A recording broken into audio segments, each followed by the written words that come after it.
Wabarakatuh. Alhamdulillah, salatu wassalamu ala Rasulillah wa ala alihi wa sahbihi wa mawala wa ba'du. Pada subuh yang berbahagia ini, kita mengakhirkan takbir terbaik kita untuk saudara-saudara kita yang sedang berjuang di Gaza, di Palestina, dan seluruh belahan dunia kaum muslimin yang sedang berjuang. Ya, alhamdulillah pagi hari ini kita juga mengambil bahagian mengirimkan takbir terbaik kita. Coba tangannya diangkat semua, dikepalkan. Tidak ada yang tunduk kepalanya. Coba tangannya dikepalkan semuanya. Kita kirim takbir terbaik kita dan kita bersepakat untuk tidak mengantuk, insyaallah. Takbir! Allah! Takbir! Takbir! Allahu Akbar. Walillahil hamd. Alhamdulillah, pada pagi hari ini ustaz-ustaz kita dari yayasan kita ya, insyaallah akan kembali memberikan spirit perjuangan Al-Aqsa, karena memang kaum muslimin ini tidak bisa dipisahkan, baik yang di ufuk timur, ufuk barat, dan kita juga yang ada di sini tidak bisa dipisahkan dengan perjuangan saudara-saudara kita di Palestina. Dan Indonesia cukup konsisten ya, dan mudah-mudahan kita juga mengambil bahagian dari perjuangan kemerdekaan saudara-saudara kita di Palestina. Insyaallah pada pagi hari ini dimukadimahi dari Ustaz Nur Hadi ya, dan insyaallah akan disambung oleh Syekh Abu Ajwa, dan ahlan wa sahlan wa marhaba sudah ada di tengah-tengah kita. Dan insyaallah nanti Ustaz Eko ya yang menerjemahkan. Tidak perlu diterjemahkan. Lisanu Indonesia al-an. Kelas alhamdulillah. Fusha Indonesia. Jadi kita menghargai waktu, insyaallah kita maksimalkan sampai pukul 6.15 insyaallah kepada Ustaz Hadi. Fa'alaihi falyatafaddal. Untuk pakainya.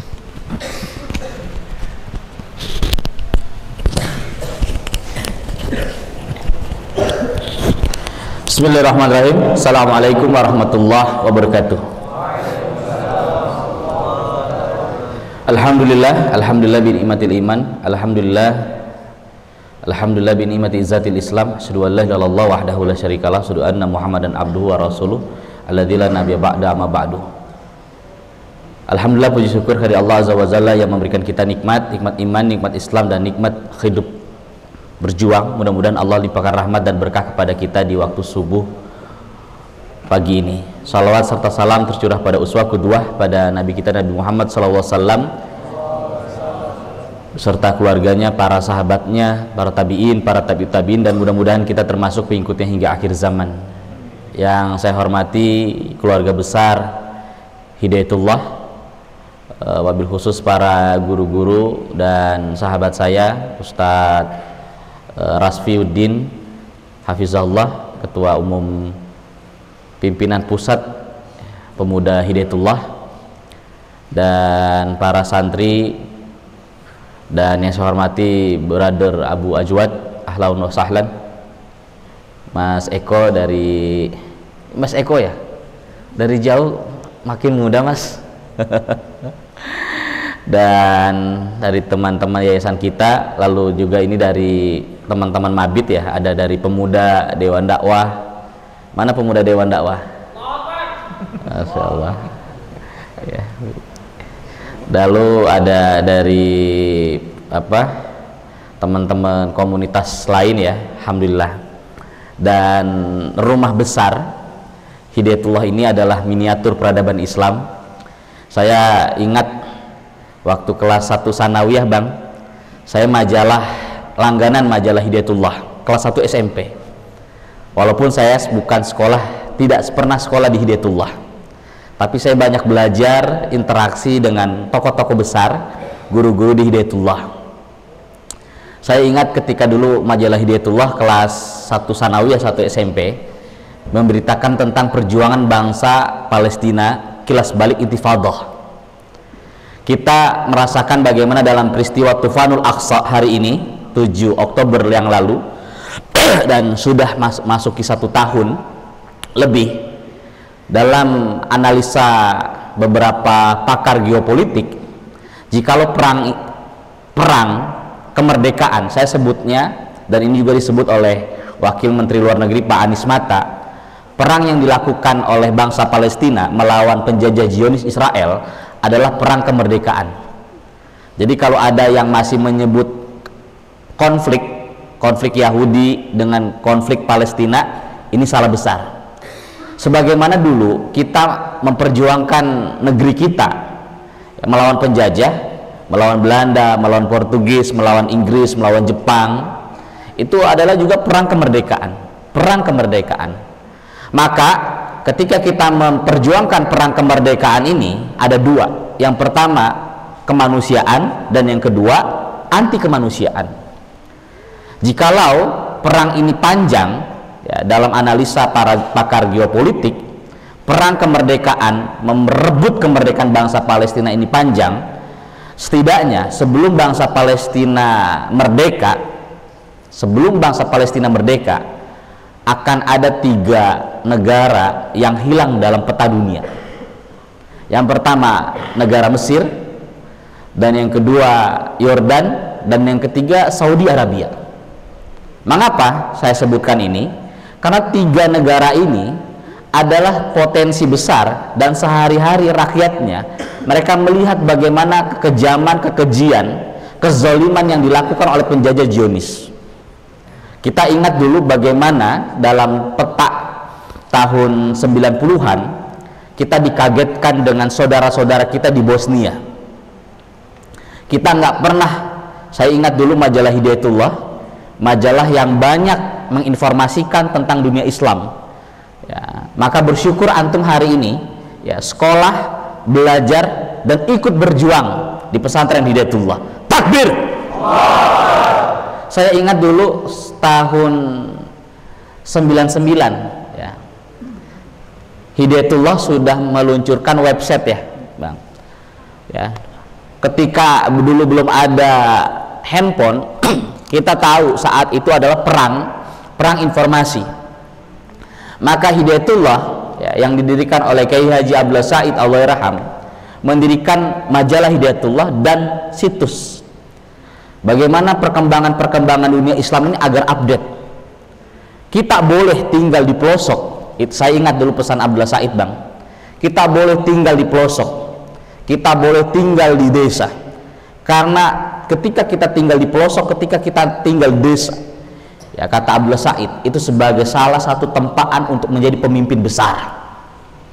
Gurunya Kiai Haji Abdullah Said Allahyarham, yaitu Kiai Haji Imam Jarkasi, pimpinan Pondok Pesantren Gontor. Kata Kiai Haji Jarkasi, Kiai Haji Imam Jarkasi, orang-orang besar itu bukan mereka lah pemimpin-pemimpin politik. Orang-orang besar itu bukanlah mereka pemimpin-pemimpin partai, tapi orang-orang besar itu adalah anak-anak muda yang siap diterjunkan mengabdikan ilmunya di pelosok-pelosok negeri. Dan ini Hidayatullah, gerakan Hidayatullah adalah satu gerakan besar peradaban. Maka antum ketika belajar di sini, ya, adalah bagian dari arsitek-arsitek peradaban. Bagaimana dulu Hidayatullah itu bikin majalah, ya, sekaligus situs, ya, website Hidayatullah, dan itu banyak. Jadi ketika itu saya waktu kelas di pondok, Bang, kelas 2 sanawiyah, saya ketika itu 2 SMP sekretaris remaja masjid di sekolah Muhammadiyah. Setiap hari Jumat saya harus menempel majalah dinding di masjid Muhammadiyah di pesantren saya tentang perkembangan, ya, Al-Qadi Al-Islamiyah, tentang permasalahan dunia Islam, Al-Alam Al-Islami.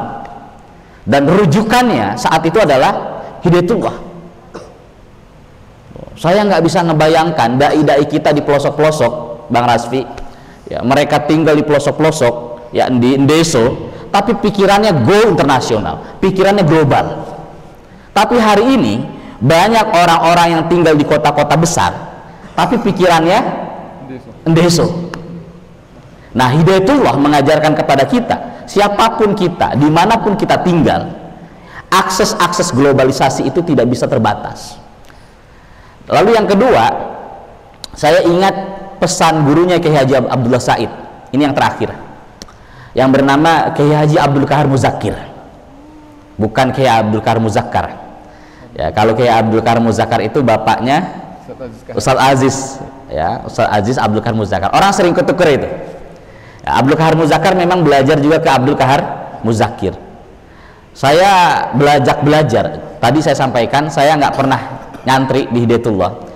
Tapi ketika saya melihat anak muda yang bernama Abdullah Said, lalu dari Sulawesi, ya, dari Makassar, lalu harus hijrah ke Gunung Tembak, dan dia membangun peradaban di sana.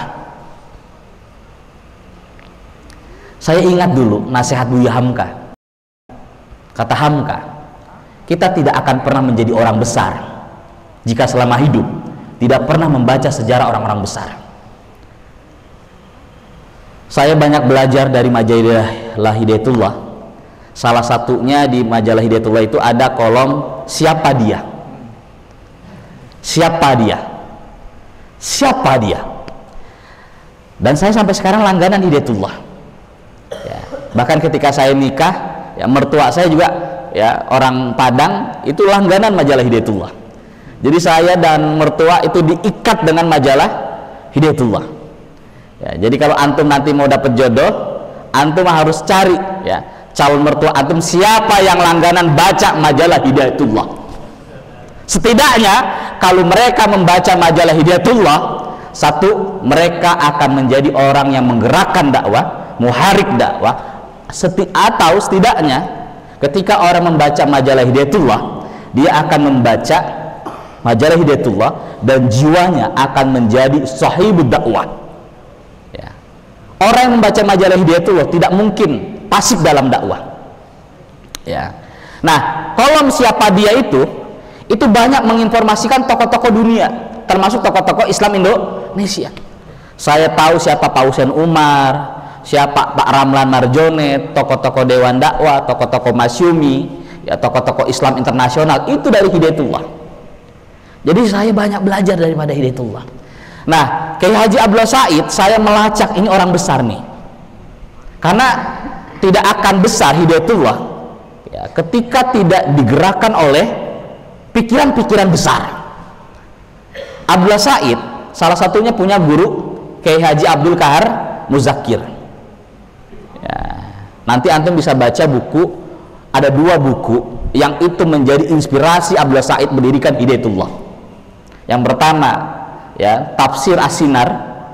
Ya, tafsir As-Sinar ini kemarin semalam saya diskusi sama dosen di Mekah, Bang, di Ummul Qura.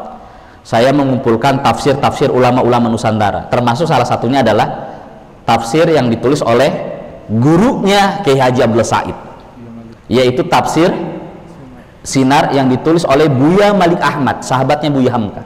Dan ini adalah tafsir Indonesia, tartib nuzuli. Dan itulah yang menggerakkan kemudian Abdullah Said mendirikan Hidayatullah dengan training SNW, sistematika nuzulnya wahyu. Dan yang kedua, buku yang ditulis oleh Kiai Haji Mas Mansur, Ratna Mutu Manikam. Abdullah Said ketika masih muda membaca buku itu, ya, dia terinspirasi dengan seorang guru ngaji di kampung membaca, ya, lalu kemudian menggerakkan masyarakat, lalu kemudian membangun usaha di daerah Syangit. Ya, Syangit itu di daerah Afrika. Dia bikin pesantren, itu anak muda. Dia ngaji kitab, lalu menggerakkan masyarakat, lalu menggerakkan ekonomi umat dan sebagainya. Dari buku itulah di desa Syangit yang ditulis oleh Kiai Haji Mas Mansur dalam bukunya Ratna Mutu Manikam, Abdullah Said memimpikan saya harus menciptakan, ya, gagasan-gagasan besar dengan mendirikan pesantren. Nah, kata Kiai Abdul Karim Muzakir, ya, gurunya Kiai Haji Abdullah Said ketika menulis tafsir Al-Quran, ya, beliau ini perumus Pancasila, Kiai Profesor Abdul Kahar, Kiai Abdul Karim Muzakir, ketika menafsirkan surah Al-Isra ayat 1, Subhanalladzi asra bi'abdihi lailan minal masjidil haram ilal masjidil aqsa. Maha suci Allah yang telah memperjalankan hambanya dari Masjidil Haram ilal masjidil aqsa, ke Masjidil Aqsa. Alladzi baraknahu Allah. Allah berikan keberkahan di sekitarnya. Kata Abdul Kahar Muzakir, keberkahan itu bukan hanya kepada Allah berikan kepada Al-Ard Al-Muqaddas, tanah bumi Palestina, yaitu Baitul Maqdis. Tetapi keberkahan itu, kata Abdul Qahar Muzakir, barang siapa yang ikut memperjuangkan Palestina, memikirkan nasib Palestina, maka Allah akan berikan keberkahan ke dalam dirinya, keluarganya, masyarakatnya, dan negaranya. Oleh karena itu, Undang-Undang Muqaddimah 1945 Republik Indonesia berbunyi bahwasanya kemerdekaan atas rahmat dan berkah dari Allah yang Maha Kuasa.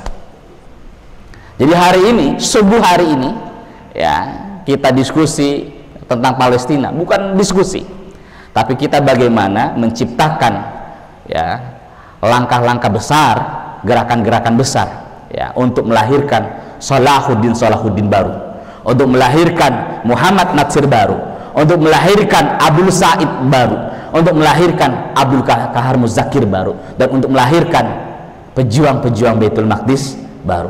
Takbir! Wa nasrullah fatun qarib. Billahi taufiq wal hidayah. Assalamualaikum warahmatullahi wabarakatuh.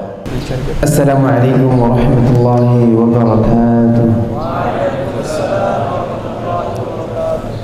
Alhamdulillahi rabbil alamin, wassalatu wassalamu ala asyrafil anbiya'i wal mursalin, Sayyidina Muhammadin wa ala alihi wa sahbihi wa man sara ala nahjihi wa istanna bi sunnatihi wa hadihi ila yaumiddin. Rabbi shrah li sadri wa yassir li amri wa hlul 'uqdatam min lisani yafqahu qawli. Allahumma ya muallim Adam wa Ibrahim, 'allimna ma yanfa'na wa anfa'na bima 'allamtana wa zidna 'ilma. Alhamdulillah, pada pagi hari ini yang mulia, saya sangat bahagia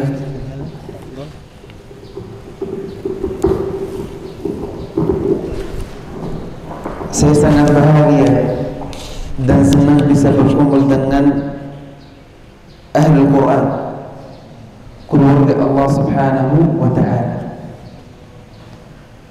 Dan Masya Allah, terlihat wajahnya segar sekali, Gak ada ngantuk ya? gak ada ngantuk, wajahnya bercahaya, siap-siap untuk insya Allah bergabung untuk insya Allah membebaskan Baitul Maqdis. Itu luar biasa, Ustaz. Dan memang Ahlul Quran, orang yang salat subuh di masjid, insya Allah pemuda yang jadi harapan umat Islam. Dan dimanapun, kalau ada negara atau sebuah komunitas atau umat tertentu yang ingin mencapai target-target yang tinggi, maka bahan bakarnya apa? Siapa? Adalah pemuda-pemuda. Maka apa yang kita ingin lakukan? Ya, investasi waktu Anda yang terbaik di sini, belajar yang terbaik, ambil kesempatan untuk membuat hubungan yang terbaik dengan guru-guru Anda. Nanti insya Allah Anda di lapangan, di komunitas yang beda daripada sini, maka disitulah Anda bisa insya Allah mempunyai pengaruh pada masyarakat yang tidak mempunyai ilmu. Anda bisa nasihati, Anda bisa insya Allah mempunyai gerakan. Karena anak-anak Hidayatullah bukan sekedar orang cuman hafal ilmu lalu menasihati dengan kata-kata, tetapi mengaplikasikan ilmunya dan melakukan gerakan dalam dakwahnya. Tanpa gerakan kita tidak bisa maju. Kalau kata-kata manis, ya boleh, semua orang bisa bercakap, berbahasa, berbicara tentang mungkin kata-kata yang indah, tetapi siapa yang mengaplikasikan ilmunya, itu yang kita harapkan dan kita inginkan. Apalagi kalau kita mempunyai tujuan yang tinggi, yang sangat mulia, yaitu membebaskan Baitul Maqdis. Kita lihat Baitul Maqdis mungkin tempatnya sangat kecil, tetapi step untuk Anda mencapai step yang terakhir, sebelumnya ada beberapa langkah-langkah. Langkah-langkah pertama ya, memperbaiki diri.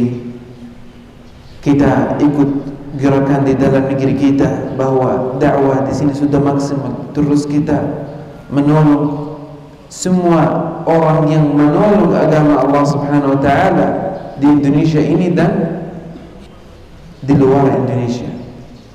Dan kita mempunyai prinsip bahwa kezaliman dimanapun kita menolak, siapapun mereka, dan kejahatan yang dilakukan oleh siapapun kita akan menolak semuanya. Maka insyaallah dakwah akan lancar, dan insyaallah perjalanan kita untuk membebaskan Baitul Maqdis akan berlanjut insyaallah. Di sini saya ingin membahas kenapa kita selalu membahas tentang Baitul Maqdis, tentang Palestina. Kapanpun ada ustaz, bahkan dengan versi beda-beda, ada yang Masya Allah seperti Ustaz Hadi dari segi sejarah, ada seperti Ustaz Faris dari segi penelitian, ada ustaz-ustaz yang lain yang pernah pergi ke Masjidil Aqsa atau pernah pergi ke Palestina melihat, saksi dengan matanya, tetapi semuanya menceritakan tentang Baitul Maqdis. Baitul Maqdis itu bukan sekedar tempat yang mulia saja, tetapi tempat di mana menjadi tanda kekuatan umat Islam. Jika kita ingin melihat kondisi umat Islam bagaimana, ya lihat Masjid Aqsa Mubarak itu sama siapa. Kalau sama orang Muslim, insyaallah ini adalah tanda baik, bahwa insyaallah umat Islam baik-baik saja. Karena negara Barat sejak Umar bin Khattab radhiyallahu anhu masuk dan membebas Baitul Maqdis, mereka berusaha untuk mengambil Baitul Maqdis, tetapi umat Islam berjuang sampai umat Islam jadi dalam kondisi yang sangat lemah. Mereka mampu jajah Baitul Maqdis selama 92 tahun. Disitulah umat Islam memahami bahwa jika kita jauh dari Al-Quran, dari agama Allah Subhanahu wa ta'ala, maka musuh bisa menembus, bisa menguasai Baitul Maqdis. Maka umat Islam membangun lagi untuk apa? Untuk membangunkan generasi pemuda-pemuda agar generasi yang baru ini mampu membebaskan Baitul Maqdis. Dan itu yang terjadi, dan itu yang dilakukan oleh Nur Imaddin Zinki, lalu mengajar dan mewariskan pendidikan itu pada anaknya Nuruddin Zinki sampai keluar dari pemuda-pemuda itu Salahuddin Al-Ayyubi yang bisa dengan umat Islam membebaskan Baitul Maqdis. Salahuddin Ayyubi bukan orang Arab, orang Kurdi. Tetapi dulu tidak ada ini orang Indonesia, lalu ini orang Malaysia, ini orang Bangladesh, tidak. Semua atas nama Islam. Dan alhamdulillah dengan perjuangan mereka mampu membebaskan Baitul Maqdis. Selain Masjid Aqsa Mubarak menjadi tanda kekuatan umat Islam, ya Masjid Aqsa Mubarak dan Baitul Maqdis mempunyai makna yang luar biasa pada diri kita sendiri sebagai orang Muslim. Dan saya tidak akan menceritakan kemuliaan, keutamaan, karena kalian sudah pasti memahami, sudah mendalami, sudah mengetahui dengan detail-detailnya. Tetapi poin itu sangat penting untuk menggerakkan kita, bahwa kita saat bergerak untuk menolong agama Allah Subhanahu wa taala dan berdiri dengan Baitul Maqdis, kita tahu bahwa apa yang kita lakukan itu insyaallah kebaikan, kewajiban yang Allah akan membalaskan pada kita dengan pahala, dengan kebaikan, dengan kemuliaan, dengan izzah yang kita carikan sebagai orang mukmin. Baitul Maqdis juga termasuk satu-satunya tempat atau isu yang paling membersatukan umat Islam. Kita lihat tidak ada masalah di atas bumi ini, masalah umat Islam yang membersatukan umat Islam kecuali yang terjadi di Baitul Maqdis. Mau orang Muslim di Amerika, di Brasil, di Tengah Afrika, di Asia, China, manapun, mereka semuanya sepakati bahwa Baitul Maqdis adalah milik umat Islam, dan penjajahan itu harus dihapuskan, harus dikeluarkan. Tidak ada solusi lain. Jadi tidak ada two-state solution bagi orang Muslim. Yang membicarakan two-state solution dan lainnya politisi. Dan politisi itu seperti tadi yang disampaikan oleh Ustaz Hadi, memang bukan mereka yang orang yang terbaik. Orang yang terbaik yang menjaga prinsip dan tetap berjuang untuk agama Allah Subhanahu wa taala dimanapun berada. Dia berada di desa-desa, berada di pelosok, di pulau yang kita tidak kenal, tetapi dia menjaga prinsip dan memang berdakwah kepada Allah Subhanahu wa taala. Itulah orang yang kita carikan dan itulah orang yang terbaik. Maka kita harus tetap insyaallah semangat, jangan meremeh peran kita. Anda bagian dari umat Islam, dan kalian masing-masing menjaga pintu masing-masing di tembok atau di dinding umat Islam. Setiap orang dari kalian menjaga sebuah pintu dari umat kita. Bayangkan kalau musuh masuk melalui pintu Anda, apa yang terjadi? Kita semuanya akan kena. Maka saat Anda melakukan ibadah dan menjauh dari maksiat, Anda menjadi pengkuat untuk umat Islam.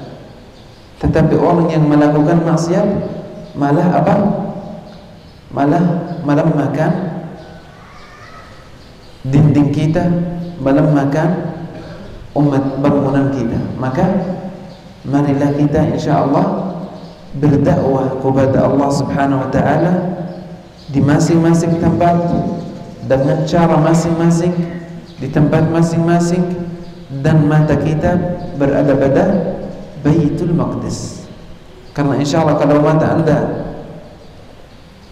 melihat pada Baitul Maqdis, insyaallah tujuan Anda insyaallah sah, benar. Anda berdiri dalam insyaallah sisi orang yang baik, dan itu yang kita harapkan.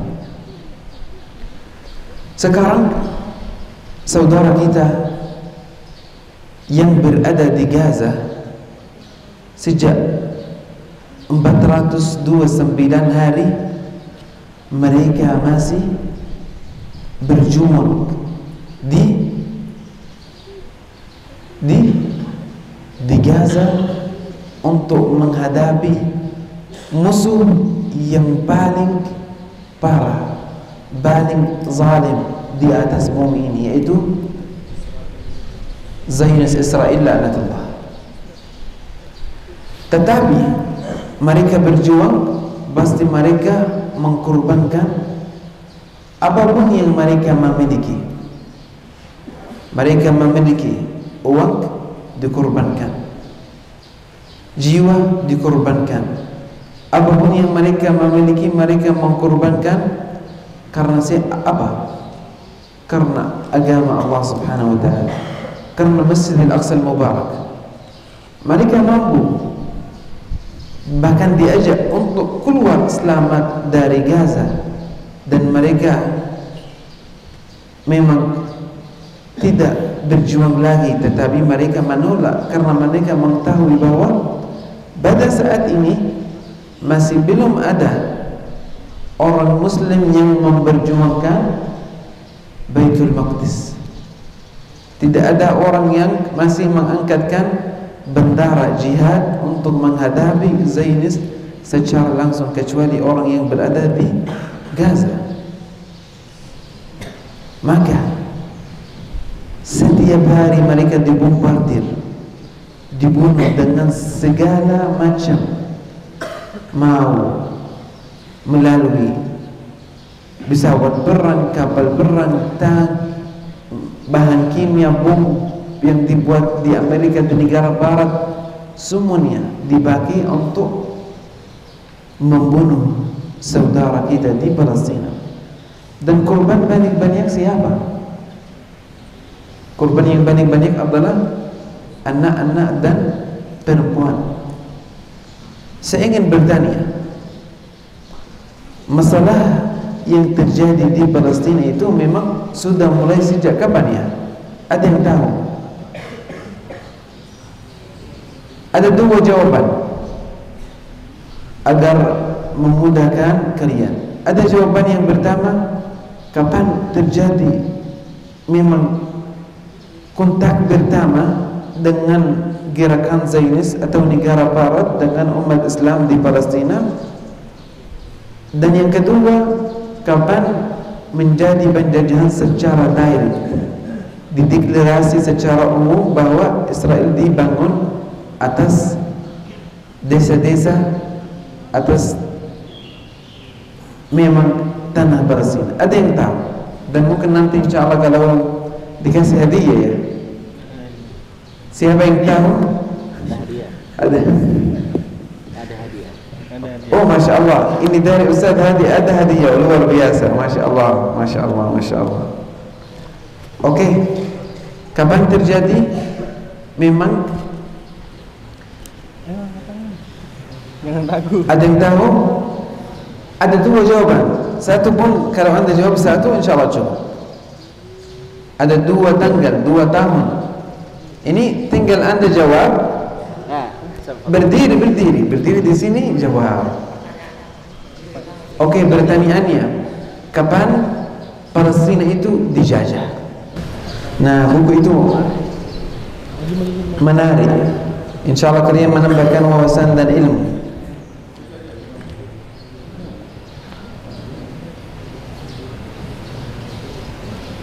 Lagi namanya Ahmadiyah Indonesia. Saya Ahmad, termasuk Ahmadiyah Ustaz. Palestina dijajah. Ya, Mulai dijajah. Iya. betul.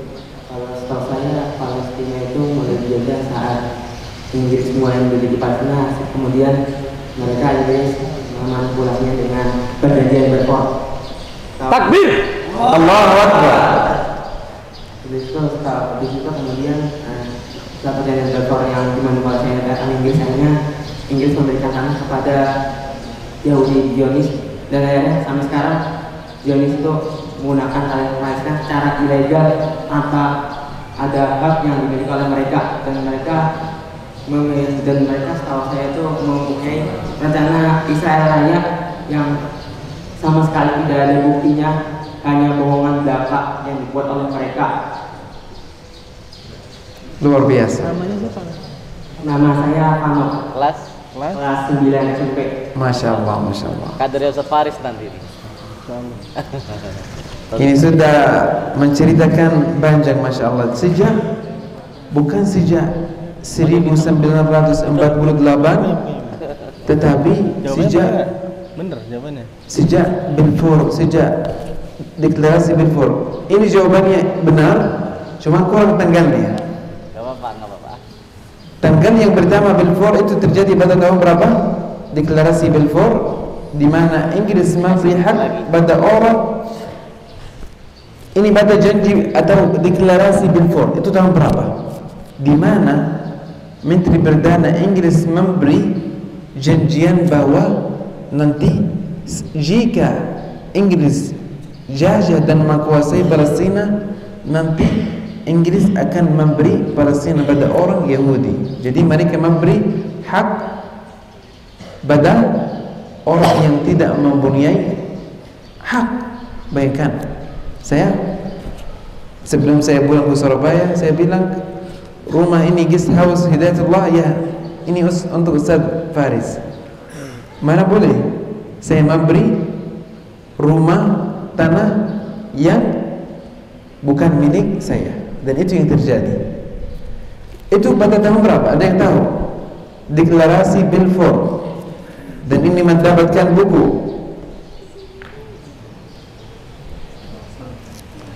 Ini Masya Allah dua-duanya ini Ustaz Hadi sama Ustaz Bizara, Masya Allah, dua-duanya penulis yang luar biasa. Barapan diri bangsa Palestina. Untuk Palestina. Masya Allah. Tahun berapa?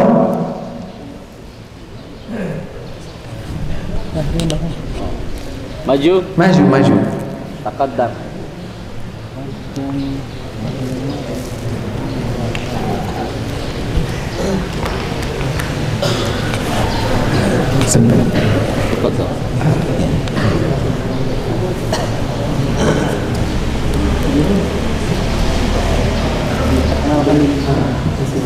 Perkenalkan, saya Muhammad Rafilah, mahasiswa Subie semester 3. Deklarasi dibuat pada tahun 1917. Allahu Akbar. Takbir.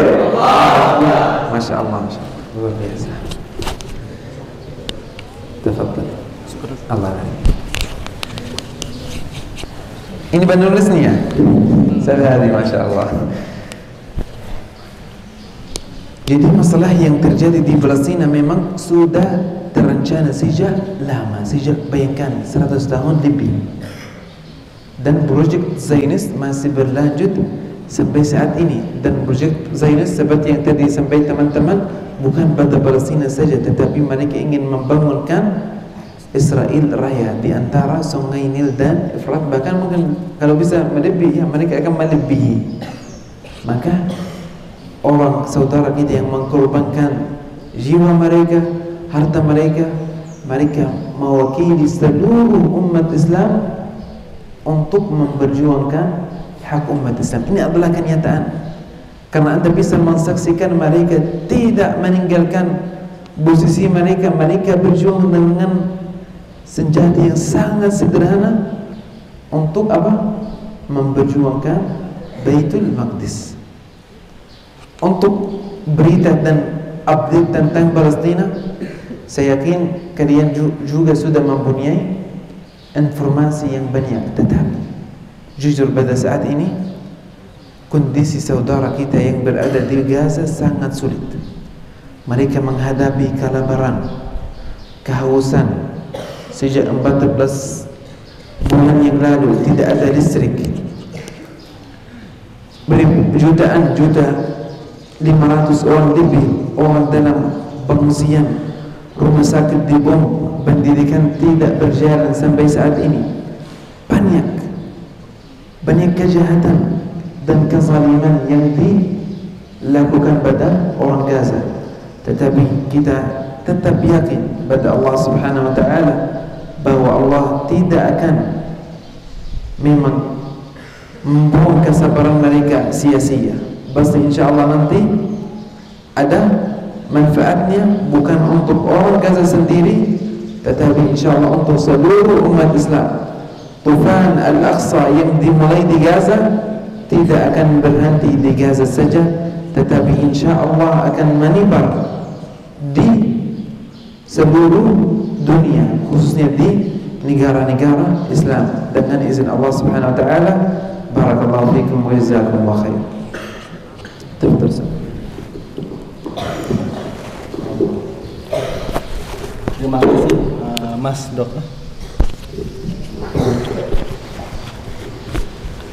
Mas Dokter Abu Ajwa Ahmed. Nah, ini alhamdulillah Mas Dokter ini beliau. Mas Dokter ini beliau. Ini baru selesai lulus tahun ini ya, Alhamdulillah. tadi beliau cerita soal guest house. Jangan-jangan ini adalah kode dari beliau pengen di sini kayaknya nih. Nanti Ceritain profil beliau. Masya Allah. Ya kan? Masya Allah. Baik. Bismillahirrahmanirrahim. Saya buka dulu ya. Assalamualaikum warahmatullahi wabarakatuh. Alhamdulillah wassalatu wassalamu ala rasulillah wa la hawla wa la quwwata illa billah. Rabbi syrah li sadri wa yassir li amri wahlul 'uqdatan min lisani yafqahu qawli. Alhamdulillah. Ini berarti kelas berapa itu Ustaz? Sini kelas SMP. Yang sini? Kelas SMP dan SMA ya usianya ya. Dan mahasiswa yang ada di belakang. Masya Allah. Oke. Ini kita masih pagi, masih fresh, masih seger gitu ya. Saya ingin mengajak teman-teman semua untuk, karena gini, peradaban, saya izin mengutip dari perkataannya Dr. Tiara Anwar Bahtiar. Beliau bilang bahwa peradaban itu dibangun dari jaringan guru dan santri gitu. Dari dulu, dari zaman Rasulullah SAW sampai hari ini. Siapa yang membebaskan Baitul Maqdis zaman Khulafaur Rasyidin? Yang murid-muridnya Rasulullah SAW. Siapa yang membebaskan Baitul Maqdis di masa Salahuddin? Yang murid-muridnya diantara dari Imam Al-Ghazali gitu. Dan hari ini pun sedang berlaku itu. Nah, kalau bicaranya adalah guru dan santri, maka tidak lepas dari kegiatan yang namanya mikir. Kegiatan yang namanya mikir. Nah, tadi ya beliau tadi cerita soal bagaimana Allah yarham Ustaz Abdullah Said. Perhatikan kalimat beliau ketika membaca tafsir ini ya, tafsir kemudian bukan tafsir, biografi kemudian terbesit di dalam benak beliau, terucap kemudian ingin membangun peradaban dan membangun pesantren. Lihat, dimulai dari ucapan kemudian menjadi kenyataan. Dan kalau dirunut Gaza kemudian sekarang perjuangan pembebasan sedang terjadi, itu berasal dari buku yang dibaca, Quran yang ditadaburi, kemudian dia melihat sejarah yang sedang terjadi, dia melihat sejarah ke belakang, kemudian dari semua itu dirangkum, diramu, kemudian dipilih mana yang relevan dengan hari ini, kemudian terucap 1-2 kalimat, dan itu yang ini Masya Allah, begitu kalimat itu terucap, tidak harus kalimat dalam bentuk buku yang tebal gitu, tidak harus dalam yang panjang kalimat-kalimatnya, tapi bisa dimulai dari misalkan ungkapan pertanyaan, kemudian ungkapan doa, tapi ketika itu kalimat itu muncul dari proses pemikiran yang panjang gitu, dari pembacaan yang mendalam tentang sejarah, Quran, kemudian tentang peradaban, maka kalimat itulah kemudian ketika disampaikan, ketika diucapkan, itulah yang menjadi powerful gitu. Dan itulah yang kita tidak mungkin ketika disampaikan kepada teman-temannya ya dengan nada bercanda atau tidak dianggap serius, tapi percayalah bahwa sama seperti Allah yang Surah Abdullah Said mengucapkan ingin membangun pesantren, kan itu bukan hanya ucapan yang spontan, kemudian bukan ucapan yang tiba-tiba keluar, enggak, itu kan ucapan yang beliau ucapkan sesudah membaca, kemudian bukan hanya buku yang dibaca tapi juga melihat realita yang terjadi gitu. Nah, gimana sih kita sebagai santri kemudian, kan kita jauh ya, kita tuh jauh nih hari ini, jaraknya dengan Gaza jauh sekali gitu. Kita perlu cara, perlu kalau bahasa sekarang mungkin critical thinking ya, creative thinking itu, kita memikirkan cara, dengan apa caranya? Kita mulai mempertanyakan dari pertanyaan. Kan tadi sudah mulai ditanyakan oleh Ustadz Mas Ahmad ya, Abu Ajwa, dengan pertanyaan tentang apa yang sedang terjadi di sana, siapa yang menjajah, kapan itu dimulai, tapi jangan berhenti di sana gitu. Jadi itu jadikan itu satu bagian dari kita sedang berpikir, kemudian apa sih goals dari kita berpikir mentadaburi itu semua, supaya kita yang ada di sini masing-masing, antum siapa namanya? Siapa namanya? Siapa? Denis. Supaya Mas Denis ketika dia sedang duduk di sini, dia alam pikirnya bisa terhubung dengan Baitul Maqdis. Dia bukan hanya tahu tentang Baitul Maqdis, bukan hanya tahu tentang sejarahnya, Qur'annya, hadisnya, sejarahnya, peradabannya tahu, tapi di satu waktu yang sama dia tahu dia sedang ada di nyantri, dia tahu apa yang harus dikerjakan dan dia tahu apa yang harus ditinggalkan supaya tidak menghambat atau menjadi benalu dari proses perjuangan yang sedang terjadi. Nah, ini sebagai contoh misalkan apa yang diucapkan oleh Syekh Ahmad Yasin di tahun 99 misalkan 97 ketika diwawancara, ucapan beliau kapan Zionis Israel akan hancur, beliau memprediksi tahun 27 dan proses itu sedang berjalan sampai hari ini. Kemudian para penerus beliau ketika yang terakhir yang terbaru Allahyarhamah Syahid Al-Mujahid Yahya Sinwar 20 tahun yang lalu di tahun 19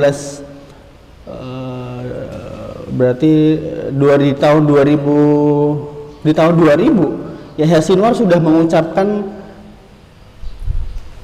bahkan bukan 2 tahun 2000, di salah satu wawancaranya beliau bilang, saya sudah mendekati usia 60 tahun, saya lebih memilih mati di bredel oleh Zionis, ditembak kemudian di dalam medan jihad daripada harus meninggal karena sakit di rumah sakit itu. Jadi itu kan ucapan ya, itu bukan sesuatu yang kita di tahajud kan, itu ucapan yang spontan keluar, tapi itu bukan ucapan yang sepele gitu teman-teman semua. Jadi ini perlu kita semua ketika membaca sejarah ini merenungkan dan mentadaburnya sampai keluar ucapan yang qaulan tsaqila gitu, kalimat yang berbobot gitu. Jadi ketika teman-teman semua mengucapkan kalimat itu didengar oleh para malaikat, kemudian Allah Subhanahu wa taala mengatur bagaimana jalannya itu bisa terjadi gitu. Ustaz Abdul Said ucapan itu tahun berapa tuh Ustaz? Enggak, Ustaz Abdul Said mengucapkan kalimat itu, kalimat ingin membangun peradaban dari pesantren itu tahun 70-an kan, dan hari ini menjadi kenyataan gitu, menjadi kenyataan. Syekh Ahmad Yasin ucapannya tahun 97, hari ini sedang terjadi itu prosesnya. Yahya Sinwar mimpi tahun 2000 itu mimpi beliau syahid dan 20 tahun lagi baru kejadian. Nah, ini sebagai bagian dari tahadus bin nikmah ya. Ini saya juga agak merinding saat baca. Jadi sekitar sebulan yang lalu saya itu nanya ke Babeh, Beh, bukankah hari ini, detik ini adalah waktu yang tepat untuk membebaskan Damaskus gitu. Kenapa Erdogan tidak bergerak? Saya nanya ke Babeh. Saya bertanya ke Babeh gitu sebagai wartawan ya, membaca, karena Rusia sedang sibuk di Ukraina, kemudian Iran juga kekuatannya sedang pasti selama perang ini berkurang kekuatannya, kemudian Israel juga sedang sibuk, kemudian Amerika juga sedang sibuk di banyak front perlawanan. Ini adalah waktu yang tepat untuk mengambil alih Damaskus. Dan hari ini para pejuang tinggal 20 km lagi kan. Artinya itu saya ucapan, dan itu ucapan yang pertanyaan yang berdasarkan, bukan nanya ke Babeh dulu Saladin bagaimana membebaskan, bagaimana proses pembebasan, enggak, itu adalah baca sejarah kemudian lihat sekarang muncul kalimat itu, pertanyaan itu, dan sedang terjadi hari ini. Ini sudah Bashar Assad sudah dikabarkan ada yang bilang ke Ukraina, ada yang bilang ke Rusia, ada yang bilang ke Iran dan macam-macam, tapi apapun itu sedang terjadi proses pembebasan itu gitu. Jadi ini saya kalau di depan santri itu selalu menceritakan kisah ini, yaitu adalah kisah ketika Nuruddin Zangki. Nah, nanti silakan teman-teman ketika membaca itu bukan hanya mendapat informasi gitu, tapi coba itu dikaitkan dengan Qur'annya. Sebagai contoh sederhana itu cara berpikirnya, cara berpikir ketika teman-teman ngaji gitu, ketika membaca ayat, misalkan ayat apapun ya, misalkan ayat, saya dulu kalau di Mesir diuji ini innalladzina amanu wa amilus solihat, itu ada berapa di dalam Al-Qur'an? Kan ada 10 ya.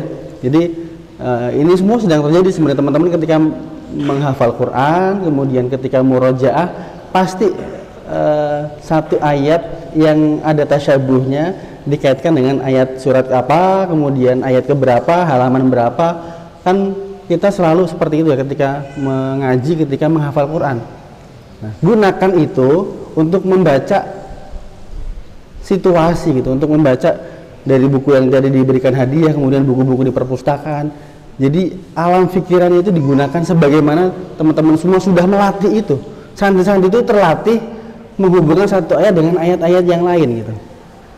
Jadi gunakan kebiasaan itu untuk hal-hal yang lebih jauh gitu, hal-hal yang lebih mengarah kepada pembahasan Baitul Maqdis. Jadi nanti ketika semakin banyak, ini ada berapa? Ada anggaplah semua di sini kemudian membaca itu menggunakan cara itu, kemudian keluar kalimat-kalimat qaulan sakila itu, mungkin ada yang mengucapkan ini kayaknya tahun depan Baitul Maqdis merdeka. Oh enggak, kayaknya 10 tahun lagi.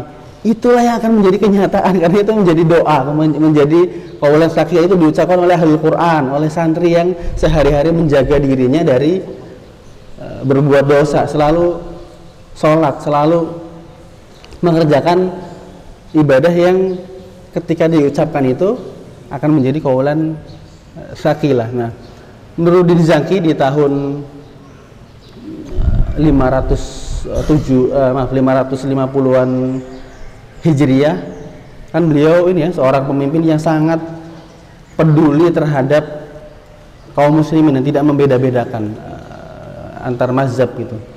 Nah, hari ini kan ketika terjadi penjajahan tahun 1948 itu ya, terjadi pengusiran, kan banyak dari mereka saudara-saudara kita di Palestina hijrah itu keluar. Dan itu bukan barang baru. Ketika tahun 1099 ketika pasukan Salib masuk ke Baitul Maqdis dan kemudian menjajah, membantai, hal yang sama juga terjadi gitu. Ada muhajirin, gelombang besar muhajirin dari Baitul Maqdis yang hijrah ke diantaranya adalah Damaskus. Nuruddin yang waktu itu menjadi sultan di Damaskus di Syam menyambut baik itu. Dia memberikan tempat buat masyayikhnya, dibangunkan madrasah, kemudian keluarga-keluarganya dibangunkan rumah. Jadi diperhatikan dengan baik. Anak-anaknya akan dimasukkan ke sekolah-sekolahnya nanti seperti antum semua. Tapi dan apa yang dilakukan Nuruddin itu dikritik oleh menteri-menterinya, dikritik oleh anggota DPR-nya. Dia ngapain sih Din repot-repot bangun madrasah, kemudian ngasih santunan kepada para muhajir ini, para santrinya, buat apa itu anggaran jadi bengkak gitu. Kenapa nggak fokus buat beli senjata, buat militer? Jawaban Nuruddin, dan ini sangat relevan sekali buat teman-teman semua yang hari ini ada jauh dari Baitul Maqdis jadi santri. Jawaban Nuruddin adalah mereka hum sihami. Mereka itu adalah anak panahku yang setiap malam itu menjatuhi atau menghujani kem-kem militer musuh. Ketika kalian semua ini para menteri sedang tertidur nyenyak gitu. Jadi ketika membaca kisah ini saya paham kalau santri usia muda, usia belasan tahun itu ruhul jihad itu kadang-kadang lebih besar daripada kita-kita yang sudah berkeluarga nih, Ustaz. Kalau ditanya sekarang itu berjihad, kadang-kadang ada keluarga, ada anak, kemudian ada istri, mungkin nyalinya lebih ciut dibanding anak muda yang belum ada beban kehidupan, Ustaz. Iya kan? Belum ada tanggung jawab Aisyah. Itu pasti belum ada tanggung jawab itu. Jadi lebih ruhul jihad itu lebih menggebu-gebu. Dan itu juga terjadi waktu Nuruddin menyampaikan itu. Kan waktu itu ya santri belum, di zaman Nuruddin ya belum siap secara fisik, secara militer belum siap memang mereka. Tapi ini bagaimana seorang pemimpin mengerti gitu, bagaimana kekuatan ungkapan, kekuatan doa bisa menjadi powerful, dan itu semua saling berkaitan itu. Kan kita ada pelajaran tauhid, kemudian pelajaran Quran, hadis, itu semua saling berkaitan, tidak dipisah-pisahkan. Nah ini kadang-kadang kita itu sering berjuang melawan sekulerisme yang sifatnya eksternal gitu, pemikiran barat dan lain sebagainya, tapi kita sering terjadi sekulerisme di dalam alam pikiran kita. Kita memisahkan Quran dengan ilmu tauhid, kita memisahkan tauhid dengan fikih, kita memisahkan tauhid dari pembahasan Baitul Maqdis. Jadi tidak boleh lagi tuh sekularisme dikotomi yang ada di pikiran kita tentang semua yang ada di Quran, yang ada di Baitul Maqdis itu semua saling berkaitan. Jadi yang hari ini sedang belum Allah Subhanahu wa taala izinkan untuk berada di garis depan, ingat bagaimana Nuruddin memahami baik apa peran teman-teman yang sedang berada jauh dari Baitul Maqdis dan belum bisa berada di sana, yaitu adalah kekuatan doanya. Doanya itu atas kesadaran, atas membaca situasi, membaca pergerakan. Misalkan hari ini teman-teman dapat berita sedang terjadi arus besar pembebasan Baitul Maqdis di area Syam, di Damaskus. Ketika doa itu ngerti gitu, yang didoakan itu, ya Allah, ini para pejuang 20 km lagi dari Damaskus, mudahkan mereka. Jadi doanya itu spesifik gitu, bukan lagi doa yang general, yang amah. Kita spesifik, kenapa? Karena kita tahu yang sedang terjadi gitu, kita membaca gitu. Itulah yang kemudian kalau semua melakukan itu, besok Baitul Maqdis bebas itu, merdeka. Saya yakin besok Baitul Maqdis merdeka itu, karena kita kan tahu keimanan kemudian saling terhubung. Kenapa Baitul Maqdis belum bebas sekarang? Ya karena kita ragu gitu, kita jauh di sini merasa kayaknya tidak terlalu kuat nih doa kita ya. Nah, kita sebagai muslim, sebagai santri tidak boleh gitu merasa ragu, merasa tidak berdaya apa yang kita kerjakan, apa yang kita ungkapkan, apa yang kita doakan. Tapi itu harus jadi dikaitkan dengan keimanan, dengan tauhid. Itulah yang menjadi kekuatan buat saudara-saudara kita yang ada berjuang di garis depan Gaza. Sampai di sini mungkin Ustaz, kalau mungkin ada tanya jawab bisa didiskusikan insyaallah. Jazakumullah khairan katsiran. Assalamualaikum warahmatullahi wabarakatuh. Waalaikumsalam warahmatullahi wabarakatuh. Alhamdulillah, syukur jazakallah Syekh Bajwa dan Ustaz Faris atas ilmunya kita laksa di pagi hari ini. Insyaallah kita ada waktu, barangkali teman-teman ada yang ditanyakan. Ini Abadullah di Bangsa Moro, Filipin Shimal. Berdiri. Mana sudah bisa berbahasa Indonesia? Moro. Bisa Moro. Dekat Solo. Solo. Ini Moro Solo. Ada daerah namanya Solo. Podomoro. Ya, Di Bangsa Moro? nah, saya dekat Ada kampung Solo di Solo. Moro? Kampung Solo. Solo min Jokowi. Enggak, jangan Solo. Podomoro. Sulu ya. Sulu. Anak Arif di Kota Batu. Nah. Ada pertanyaan dari mahasiswa? Ini atau dari Peserta Mabit. seluruh peserta ya? Peserta Mabit yang siap berangkat besok. Yang siap berangkat kemana, Bang? Jadi teman-teman yang ada pertanyaan untuk materi yang sudah disampaikan, insya Allah kita masih ada waktu. Dari SMA, SP mana? Mana? Siapa yang mau bertanya tadi? Di sebelah kanan. Ada door prize. Atau sudah menyatu jiwanya dengan Al-Aqsa, insya Allah. Yang mahasiswa juga kirim. Safaris sedikit Kalau tiga tidak ada yang cerita bertanya, tentang kita yang tambah profile materinya sampai jam 7. biar anak-anak tahu. Betul. Soal Belum ditutup. sampai kan? Atau berdiri aja? Iya. Afwan, tidak sampai. Lebih besar mana membantu yang sedia dengan Kristen? Nama? Ismi Tolha Min? Bubur. Oh, Min Gugur. Kirain dari Moro. So, Atau sudah? kelas. Uji muasyarah. Betul.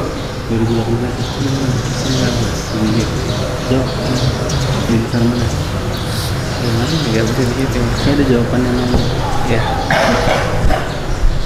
Insya Allah saya akan jawab dari saya kalau nanti dilanjutkan oleh Ustaz Faris. Pertanyaannya, pembantaian itu lebih besar mana? Di Gaza atau di Syria? Sebenarnya kita tidak menghitungkan beberapa jiwa yang telah dibunuh atau berapa. Oh, ini yang di Gaza cuma bisa dibunuh 1000, tetapi di Syria itu 10.000. Kok yang lebih besar memang ya di Syria atau sebaliknya? Memang yang penjahat di Palestina itu sangat jelas bahwa kaum Israel laknatullah yang didukung oleh seluruh negara barat membantai dan membunuh saudara muslimin di Palestina tanpa membedakan anak-anak, perempuan, laki-laki, tua, masih pemuda, semua dibunuh tanpa membedakan.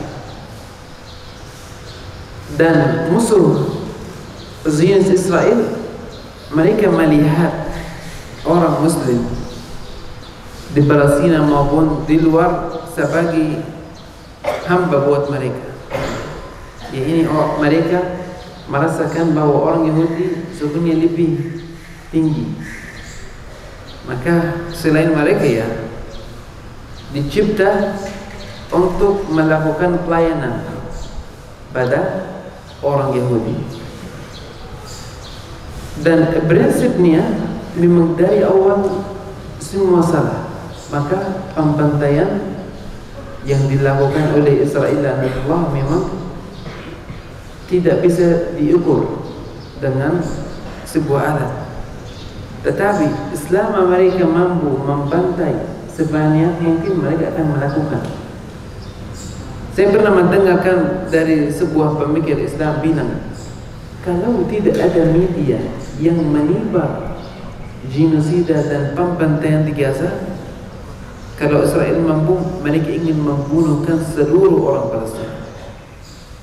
Bayangkan, mereka membunuh sampai saat ini lebih dari 55.000 orang Palestina. 70% dari mereka adalah anak-anak dan perempuan, dan mereka melakukan dan masih khawatir tentang reaksi-reaksi manusia. Kalau tidak ada media, ya mereka akan menghabiskan. Maka prinsip mereka sangat salah. Tujuan mereka membinasakan. Di Syria, siapa yang membunuh adalah diktator.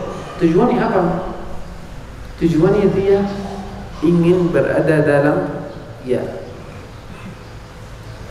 memang berada dalam kursi kuasa. Dia ingin kuasa. Dan penyakit kuasa itu, dia tidak melihat beberapa orang yang dibunuh dengan cara apapun. Dia jual negaranya, dia mendatangkan tentara-tentara dari luar negeri. Untuk apa? Untuk membunuh rakyatnya. Dan itu prinsip tujuan yang sangat fatal. Maka kita tidak bisa membedakan, karena dua darah yang dibunuh adalah saudara kita. Darah-darah kita sama. Bukan, tidak ada yang darahnya lebih mahal daripada orang yang lain. Tetapi menurut saya, kita harus pintar dan memprioritaskan musuh. Di Indonesia di sini ada musuh, diselesaikan dulu sebelum kita berangkat ke Palestina contohnya. Di Syria sama. Maka kita memprioritaskan, dan pada saat ini prioritas yang utama kalau tentang Palestina adalah proyek Zionis Amerika atau Zionis Amerika. Dan jangan khawatir, pejuang-pejuang di sini tujuan mereka sama, tetapi mereka tidak bisa mencapai tujuan menghadapi Zionis Amerika kecuali mereka membebaskan negara mereka dari diktator-diktator yang seperti kita bisa saksi. Ya itu mungkin aja dari segi saya, nanti insya Allah bisa dilanjutkan. Tadi Mas Tolha ya, saya menjawabnya dengan pertanyaan. Karena nanti jawaban itu nanti mana yang lebih besar pembantaian di Suriah atau di Gaza di Palestina. Saya ingin menjawabnya dengan pertanyaan dan silakan Mas Tolha jawab. Pertanyaannya adalah seandainya Mas Tolha berada di posisi pengambil keputusan tertinggi, sudah membebaskan Palestina, membebaskan Suriah, dan melihat fakta itu, pembantaian itu, apa yang Mas Tolha akan lakukan? Pertanyaannya itu adalah karena itu justru lebih penting ketimbang kita mengetahui berapa mana yang lebih, kan tadi sudah dijelaskan Ahmad Abu Ajwa ya, tidak membanding-bandingkan karena satu darah yang tertetes dari kaum muslimin itu seperti membunuh seluruh dunia, bahkan manusia ketika itu ditumpahkan seperti membunuh seluruh umat manusia. Pertanyaannya adalah seandainya Mas Tolha ada di mengambil keputusan tertinggi, dan apa yang akan dilakukan dan sumbernya apa? Kenapa melakukan itu? Itu dan itu di sejarah ada. Nanti sejarah ketika Salahuddin membebaskan Baitul Maqdis ada memori pembantaian 70.000 kaum muslimin. Nah itu yang lebih penting itu apa yang akan dilakukan. Gitu ya. Kemudian saya tadi belum memperkenalkan dia ya. Beliau adalah Ustaz Mas Ahmad dari Marga Abu Ajwa dari Sujaiyah di Gaza. Sujaiyah ini adalah titik tertinggi yang ada di Gaza. Dan kata beliau, Sujaiyah ini adalah satu-satunya wilayah yang asli Gaza. Jadi kan kalau Jabaliyah kemudian wilayah itu adalah rata-rata pendatang, muhajir semua. Yang Sujaiyah itu adalah asli Gaza. Jadi kalau dibilang asli Gaza dari Sujaiyah, itu berarti memang beliau dari dulu tinggal di sana, di Gaza. Asli sana, bukan pendatang, bukan muhajir. Asli Gaza itu dari Sujaiyah, dan itu adalah titik tertinggi yang ada di Gaza dan menjadi targetnya Zionis sampai sekarang. Alhamdulillah Sujaiyah masih bertahan dan masih melawan. Belum, karena kalau diambil alih itu penting sekali kalau bisa diambil alih oleh Zionis. Nah, sejak tahun 2018 atas izin Allah Subhanahu wa taala, beliau kuliah di mendapatkan beasiswa di Universitas Airlangga, ambil kedokteran. Karena sudah lebih spesialis ya. Insyaallah. Hari ini alhamdulillah tahun ini beliau sudah lulus kedokteran setelah kuliah sekitar 5-6 tahunan. Dan beliau masih sama seperti antum semua nih. Ini abang antum semua nih, sama-sama masih belum menikah. Insyaallah. Takbir. Adik kita jangan. Apalagi Jihadul Ummahat. Ada satu lagi Ahwat yang mau nanya tadi. Terakhir. Ahwat ada yang mau nanya tadi ya? Cuma agak sulit. Di WA di grup. Di WA bisa bantumu Ahwat yang mau nanya?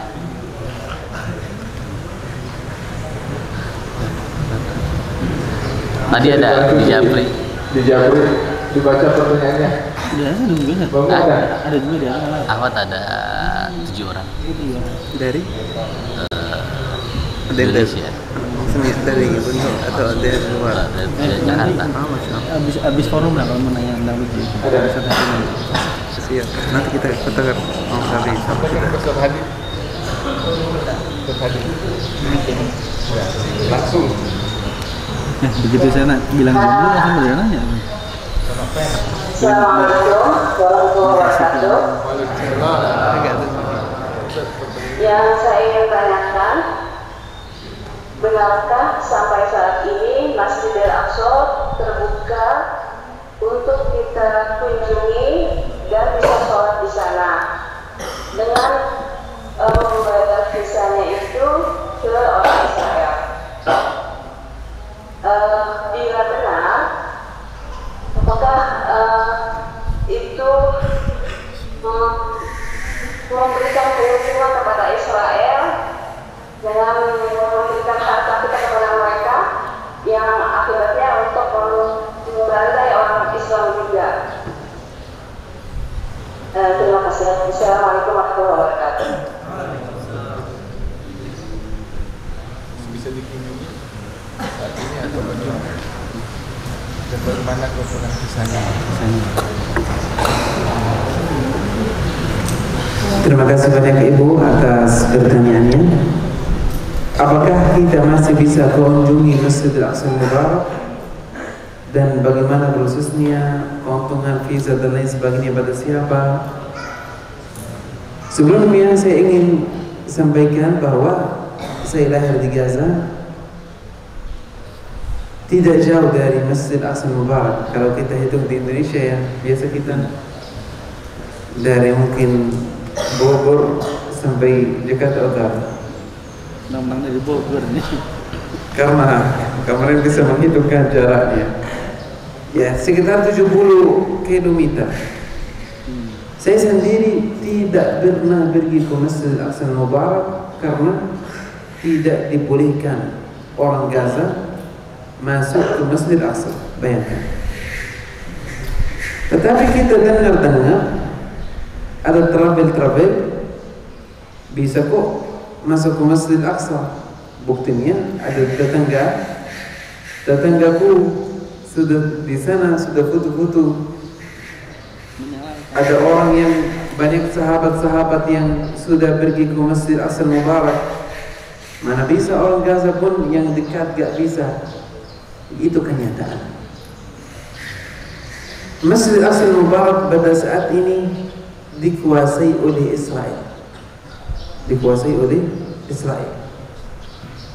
Jadi mereka yang mengatur siapa yang masuk, siapa yang keluar. Dan pada saat ini mereka, tujuan yang terakhir dari mereka bahwa masjid ini itu untuk seluruh agama dan orang dari luar bisa datang. Tetapi tujuan mereka memang mereka kayak memperbanyak wisata-wisata ke Masjidil Aqsa agar mendapatkan mungkin keuntungan atau apa, dan mereka agar mereka menunjuk bahwa silakan lihat di Palestina ini baik-baik saja.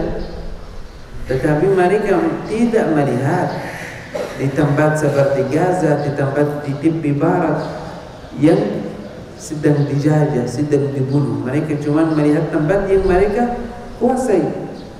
Memang ada orang Muslim di sekitar Masjid Aqsa Mubarak. Ada, tapi sedikit. 70, bahkan sebelum 67 tidak ada satu pun orang Yahudi tinggal di Yerusalem Timur, tidak ada. Sekarang orang Muslim di sana jadi sedikit karena mereka jajah, dan itu tujuan mereka kuasai Masjid Aqsa Mubarak secara perlahan-lahan. Dulu mereka cuma menguasai daerah Hayat Al-Buraq, dan mereka mengatakan ini adalah tempat ibadah Bani orang Yahudi. Tidak ada tempat ibadah buat mereka di Yerusalem atau di Baitul Maqdis. Tidak ada.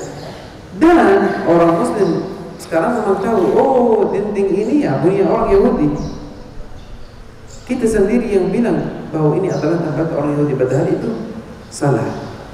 Dengan waktu mereka mengambil alih sedikit-sedikit dari Masjid Aqsa Mubarak, dari mereka membagikan Masjidil Aqsa secara tempat dan zaman. Bagaimana? Mereka mengambil bagian duluan, oh ini bagian punya kita, dan mereka membagikan zaman, waktu. Bahwa waktu misal di antara selain salat itu milik orang Yahudi. Jadi orang Muslim yang mau salat silahkan, tapi waktu salat nggak bisa datang sebelum waktu salat. Kalau saudara kami yang datang, yang pernah saya ketemu mereka, saudara Indonesia yang pernah pergi ke Masjid Aqsa, mereka memang sebelum salat mereka tunggu pintu buka sebelum salat, baru adzan atau baru 10 menit dari adzan baru diperboleh untuk buka Masjid Al-Aqsa Mubarak. Mana boleh ada masjid seperti itu? Lihat masjid ini terbuka 24 jam, kapanpun bisa masuk, dan tidak boleh ada orang selain orang Muslim masuk di sini. Tetapi di Masjid Al-Aqsa Mubarak setiap hari ribuan orang Yahudi mengotori Masjid Al-Aqsa Mubarak. Tetapi ada pendapat yang lain. Jadi pendapat yang pertama, dimohon untuk tunggu dulu, karena insya Allah Masjid Al-Aqsa Mubarak akan merdeka dan kita akan masuk Masjid Al-Aqsa Mubarak dengan mulia tanpa gangguan. Dan itu yang kita harapkan, bahwa nanti kita datang masuk Masjid Al-Aqsa Mubarak dikuasai dengan 100% oleh orang Muslim, dan mudah-mudahan insya Allah segera akan terjadi. Ada pendapat yang lain bahwa bilang untuk sementara bisa datang untuk menguatkan saudara yang masih sisa di Masjid Al-Aqsa Mubarak, menguatkan dengan segi ekonomi, misal bukan hotel-hotel milik orang Muslim di sana, menggerakkan sirkel ekonomi dan kunjungi ke Baitul Maqdis untuk mendapatkan semangat nanti insya Allah untuk membebaskan Baitul Maqdis. Insya Allah itu pendapat yang terbaik, tetapi itu bukan tujuan yang tertinggi. Itu tujuan atau solusi sementara. Solusi sementara, dan bayar visa dan lain sebagainya itu sesuatu pada solusi ini tidak bisa terkendali, karena pasti harus melalui mereka. Mau gak mau harus melalui Israel, gak ada pilihan yang lain. Walaupun yang kuasai secara administrasi beberapa waktu yang lalu adalah Menteri Agama Jordan, sesuai kesepakatan yang telah berlalu, tapi pada saat ini Israel mengingkari lagi kesepakatan tersebut. Mungkin itu Ibu secara singkat, mungkin tadi Ustaz Faris. Ya, saya menjawab beberapa pertanyaan ya. Jadi kalau mau tadi, karena nanti sudah dijelaskan oleh beliau, ini nanti permasalahan fikih, kemudian kalau fikih ya sangat luas sekali, sangat boleh, tapi ini yang garis bawah tadi ada baik, ada yang lebih baik. Nah, pertanyaannya adalah ketika kita ke sana itu tujuannya itu apa gitu? Mau sebagai apa gitu? Sebagai turis atau sebagai mujahid? Itu dulu pertanyaan dasarnya itu, ketika datang ke sana sebagai apa gitu? Apa misi yang ingin dibawa gitu? Apakah sekedar ikut-ikutan atau karena ada uang yang cukup kemudian ya kesana deh gitu, untuk pengen kesana ya apa gitu? Apa misi yang dibawa itu apa? Misalkan Ustaz Hadi nih, beliau kolektor buku-buku langka gitu. Ketika tahu di sana ada buku misalkan karangan Indonesia di sana, ternyata ada nih gitu. Sadari ke sana ya membawa misi itu gitu. Jadi bukan sekedar Sadari bukan ziarah, tapi sebagai seorang pejuang yang nyari-nyari itu tuh tujuan. Jadi sama beliau. Iya, itu sama beliau nanti. Itu dulu yang dicari itu mau apa gitu ke sana tuh. Mau apa, menyari apa? Misalkan nanti sih lihat video apa bagaimana mengambil senjata. Nah, ini provokator ya. Misalkan saya lihat video kan bagaimana cara mengambil senjata dari musuh, istishhadi. Nah, karena itulah kebanggaan orang-orang Gaza itu. Kan jadi masjid apa di Gaza? Al-Muqtasim. Jadi di Gaza itu, kalau di Indonesia kan pesantren ya, mana lulusan yang misalkan ke Timur Tengah berapa, ke Eropa berapa, itulah yang menjadi tolak ukur dan kebanggaan pesantren. Kalau di Gaza itu ukurannya adalah mana masjid yang paling banyak menyumbangkan darah syuhada ini. Nah, balik ke Masjidil Aqsa, yang paling penting sebelum berangkat ke sana itu adalah harus tahu dulu kita mau apa, jangan kosong gitu kepikiran. Harus tahu dulu mau apa. Misalkan mau mengumpulkan, mengambil manuskrip kan di Masjidil Aqsa itu ada ya perpustakaan yang memuat banyak sekali manuskrip.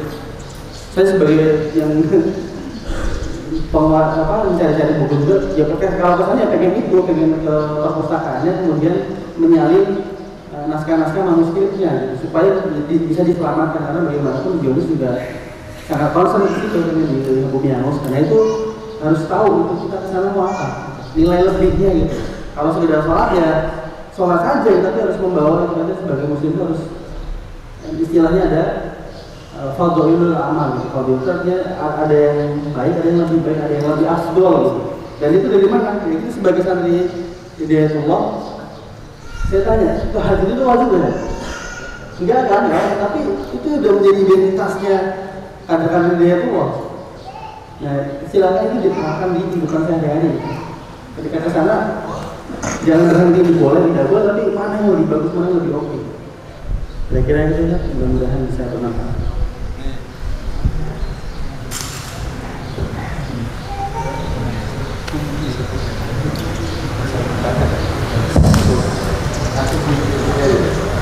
Sini ketua BEM nanti diberi Palestina aja ya.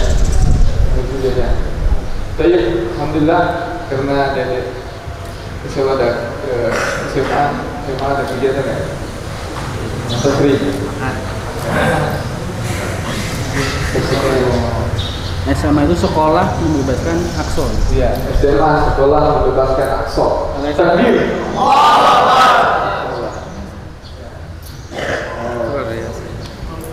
Bisa nyambung ke sana ya? Bisa nyambung ke sana. Peneliti memang begitu. Insyaallah terus lagi itu apa namanya?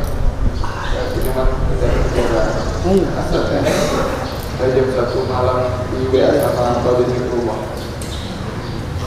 Insyaallah untuk kajian kita pagi hari ini kita cukupkan sampai di sini. Mudah-mudahan ini menambah semangat, khususnya kita semua yang ada di sini ya, sudah mengatakan hanya kepada generasi muda kita jadi insyaallah siap untuk berjuang itu. Topeng dulu, pimpin Free Palestina. Semuanya ikut takbir.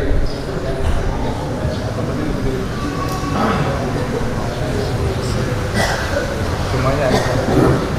Silakan.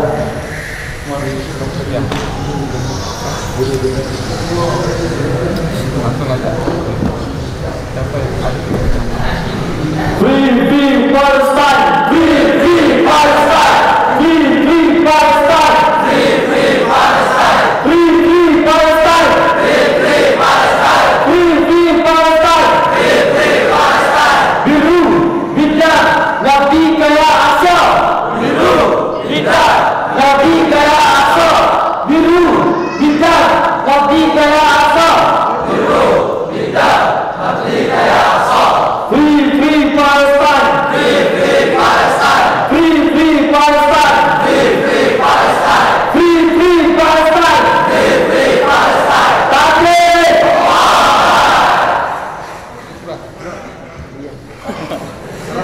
Baik, para kelompok pikirnya untuk kegiatannya kita cukupkan sampai di sini.